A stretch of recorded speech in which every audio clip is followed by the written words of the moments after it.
ಮಂಗಳೂರಿನಲ್ಲಿ ನಿನ್ನೆ ರಾತ್ರಿ ಸುರಿದ ಭಾರೀ ಮಳೆಗೆ ಅಲ್ಲಲ್ಲಿ ಹಾನಿ ಉಂಟಾಗಿದ್ದು, ಅಶೋಕ್ ನಗರ ಸಮೀಪ ಅಶೋಕ ಪ್ಯಾರಡೈಸ್ ಅಪಾರ್ಟ್ಮೆಂಟ್ನಲ್ಲಿ ಕಾಂಪೌಂಡ್ ಗೋಡೆ ಕುಸಿದು ಬಿದ್ದ ಘಟನೆ ನಡೆದಿದೆ.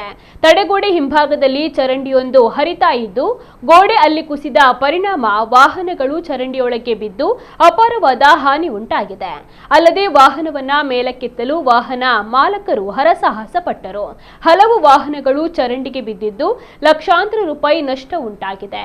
ಇನ್ನು ಘಟನಾ ಸ್ಥಳಕ್ಕೆ ವಿಧಾನ ಪರಿಷತ್ನ ಸದಸ್ಯ ಐವನ್ ಡಿಸೋಜಾ ಭೇಟಿ ನೀಡಿ ಪರಿಶೀಲನೆಯನ್ನ ನಡೆಸಿದ್ದಾರೆ.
ಖುಷಿ